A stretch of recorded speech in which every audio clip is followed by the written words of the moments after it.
Hi, this is Kerry Artek with Wicked Stocks, bringing you the daily Apple report for Tuesday, January 17th, 2023. Before I check out the charts with you, I just want you to ask you to please click like if you would each and every time you watch, and subscribe. Helps us out a great deal in being found on YouTube. And if you would, please share the content with friends and colleagues. Let's take a look at the big picture once again. A couple of weeks ago, 2-3 weeks ago, over the last 2 or 3 weeks, we did test what had been a targeted long-term support area since about October. If you've been watching the daily Apple report since late September, early October, you know that we were expecting the low to mid 120s.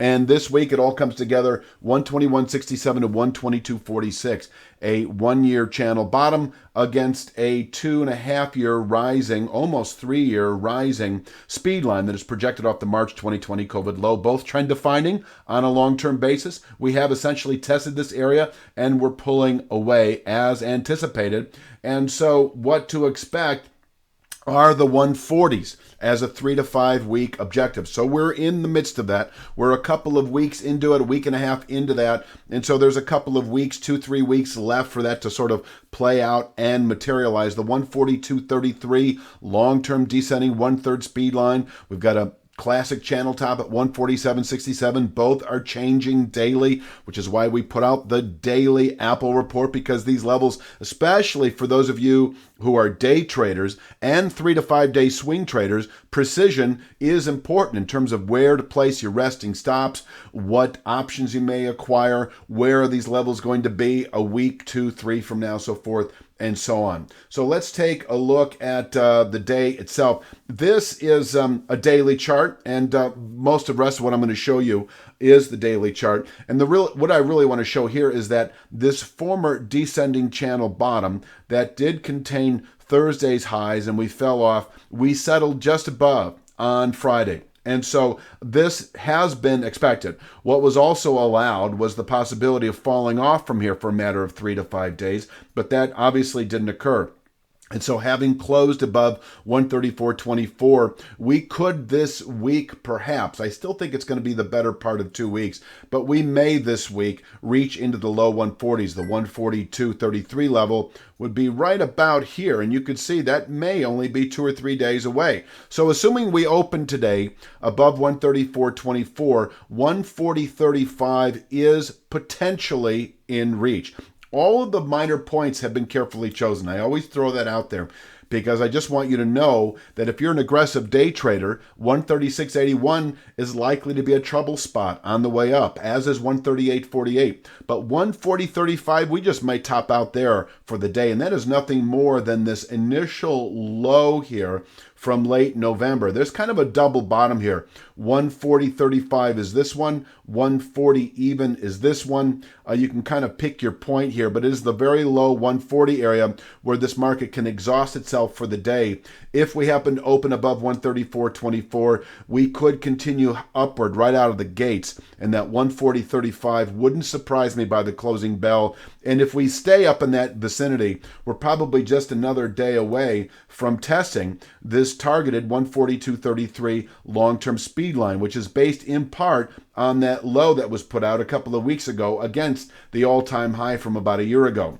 And 142.33 is a long-term descending 1/3 speed line, able to contain monthly buying pressures when tested, which is to say possibly through February, and from here we could fall off again.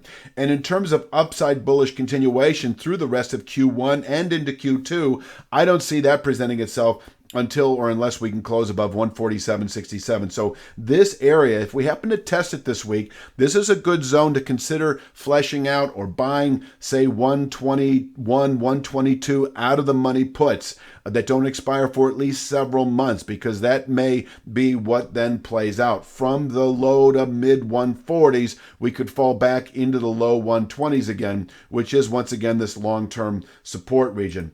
Let's move on to, let me take a look at the charts here. Okay, there's that, there's this. All right, this is a little bit more detailed. This is kind of the downside. I already did cover the upside. The downside is if we happen to break or open below 134.24, 132.77 is likely, and that is the steeply descending channel top here that we pushed through also on Thursday, did not close above. We closed above both of these on Friday. And if we break or open below 134.24, 132.27 is likely. I have that as an intraday support level, able to contain selling possibly for a good part of the day. And then from there, we could rally back to 134.24. We could do that all intraday, but if we still close above 134.24 on Tuesday, then still all systems go to the upside for possibly reaching this 142.33 level by Friday's close. If we close back below 134.24, do I have it shown here? I do have it here, yeah. So this is sort of our 2 to 3 day. It could be today if we break 132.27. This level that I show here. If we break this level 132.27, we may well reach 129.63 intraday. Hi, if you enjoy watching our daily Apple report, you'll love our daily Triple Q and SPY reports. They're presented in the same 5 to 10 minute video format. Our daily SPY and Triple Q analysis provides directional market signals that are correlated with highly specific price support and resistance levels. Whether your trading time horizon is short or longer term, we promise you a distinctive edge in your trading of the SPY and Triple Q. We offer a 5-day, no questions asked, money-back guarantee. So go to wickedstocks.com right now and start receiving your daily SPY and daily Triple Q reports today.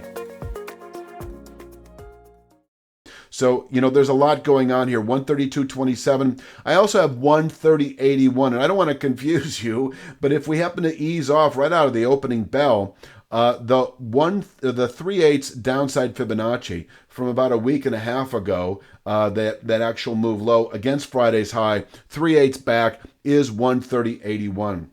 You'll see I also have 130.90 still, which is the high of the low. There's not a big difference between 130.81 and 130.90, so I'll let you pick your point there. These are levels that I'm showing for, the more aggressive day traders who like to scalp several points at a time. Selling 134.24 if we open below it, buying back at 132.27. If we break 132.27, 129.63 in reach, which is this short-term 1-week channel bottom that can capture daily selling pressures, possibly into later week. From here, we could rally back within several days. But I will say that if we close today below 129.63, I would expect at least 125.07, which is the low settlement price from a week and a half ago, within a day or two. And we could unwind all the way back into the low 120s by Friday's close if we settled today below 129.63. It would take several days, but yes, we could fall all the way back into the low 120s, which are once again on the weekly chart 121.67 to 122.46. On the daily chart, do I show it? Let me scout around. Yeah, I do show it. And we do show this and will be showing it on a day-to-day basis. I am using the weekly levels because we are so far off of this area now that I'm just going to let it sit with weekly support levels. But if we fall back into the zone, we'll begin tweaking it out in terms of the precise daily support levels. This was the area that we tested a couple of weeks ago. I'm kind of rifling here through. This is the ugly scenario that I'm not expecting, that if we were to close below that 122.64 channel bottom in the coming several weeks, then these are the targets, 2 to 3 weeks, 113.93, 2 to 3 months, 102.73. But there's no sense in going there because I don't expect to see that unless the market tells us it is, and the market will tell us it's doing these lower price levels if we happen to close below the 122.64 level. This is the SPY. I want to show that this is still anticipating the 430s as a 2 to 3, 3 to 5 month objective. So the S&P 500 still looks good. And the last couple of weeks, we've closed above the high of that low from about a month ago. And about a month ago, we came within 1% of testing the trend-defining descending 1/3 speed line on the weekly chart. As you recall, in Apple, that's above the market at 142.33. But the SPY, the S&P 500, is showing strength. This zone down here, by the way, I do a daily SPY report. You're probably well aware of that. And this is sort of the downside scenario that if we were to take out Apple. But once again, I don't want to spend a lot of time there. I'm 9.5 minutes into this. I don't like to go past 10. So I'm going to leave it at that. Please click like and subscribe. I'll be back tomorrow with Wednesday's Daily Apple Report. You have a great day.